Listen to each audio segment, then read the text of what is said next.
സിഎക്കെതിരായ അപവാദ പ്രചാരണത്തിൽ CPM നേതാവിനെതിരെ കേസെടുത്തിരിക്കുകയാണ് police. CPM branch secretary Pathanamthitta Thumpamon CPM branch secretary Arjun ദാസിനെതിരെയാണ് കേസെടുത്തത്. മിഥുൻ മുരളിയുണ്ട്. മിഥുൻ, നേരത്തെയും ഈ അർജുൻ ദാസിനെതിരെ നിരവധി പരാതികളുണ്ട്. ഒപ്പം പോലീസുകാർക്ക് നേരെ ആക്രമണവും ഭീഷണിയും ഒക്കെ തന്നെ അഴിച്ചുവിട്ടിരുന്ന ഒരാളായിരുന്നു.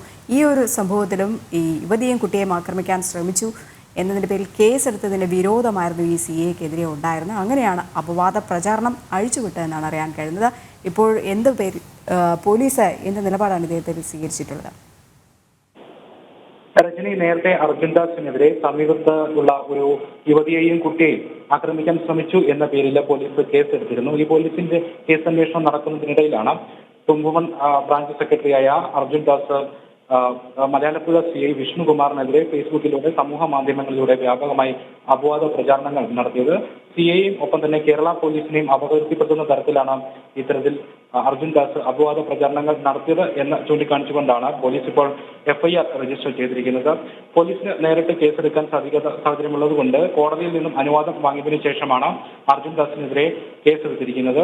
ഇതിൽ അർജുൻ ദാസ് പത്തനംതിട്ട മലയാളപ്പുഴ CI വിഷ്ണുകുമാറിനെയും ഒപ്പം തന്നെ കേരള പോലീസിനെയും അപകീർത്തിപ്പെടുത്താൻ ശ്രമിച്ചിരിക്കുന്നു എന്ന് ചൂണ്ടിക്കാണിച്ചിരിക്കുന്നു. ഒപ്പം അസഭ്യമായിട്ടുള്ള ചില വാക്കുകളിലൂടെ ഈ മലയാളപ്പുഴ CA അധിക്ഷേപിക്കുന്ന തരത്തിലാണ് ഈ ഫേസ്ബുക്ക് പോസ്റ്റ് ഇട്ടിരിക്കുന്നത്. യുവതിയും കുട്ടിയും ഒരു പാറകല്ല് വീടിനോട് അനുബന്ധിച്ച് പാറകല്ല് നടത്തുന്നതുമായി ബന്ധപ്പെട്ട് അർജുൻ ദാസിനെതിരെ നാട്ടുകാർ നേരത്തെ പരാതി ഉന്നയിച്ചിരുന്നു. ഈ സാഹചര്യത്തിൽ ഈ പരാതി പോലീസിൽ നൽകിയത് സമീപത്തുള്ള ഒരു കുടുംബമാണെന്ന് ആരോപിച്ചുകൊണ്ട് സമീപത്തെ ഒരു യുവതിയെയും കുട്ടിയെയും വഴിയിൽ തടഞ്ഞു നിർത്തി മാരകായുധം കാണിച്ച് ഭീഷണിപ്പെടുത്തി എന്നൊരു കേസായിരുന്നു നേരത്തെ ഈ അർജുൻ ദാസിനെതിരെ പോലീസിൽ നൽകിയിരുന്നത്. ഈ കേസിന്റെ അന്വേഷണവുമായി ബന്ധപ്പെട്ട് കേസെടുത്ത് തുടർ നടപടികളുമായിട്ട് മുന്നോട്ട് പോകുന്നതിനിടയിലാണ് മലയാളപ്പുഴ CIക്കെതിരെ ഇത്തരത്തിൽ അധിക്ഷേപ വാക്കുകളുമായിട്ടുള്ള ഫേസ്ബുക്ക് പോസ്റ്റ് ഇട്ടത്. അത് വ്യാപകമായിട്ട് സമൂഹ മാധ്യമങ്ങളിലൂടെ പ്രചരിപ്പിച്ചു എന്നതാണ് അർജുൻ ദാസ് ചെയ്തിരിക്കുന്നത്. മിഥുൻ മുരളിയാണ് വിവരങ്ങൾ നൽകിയത്.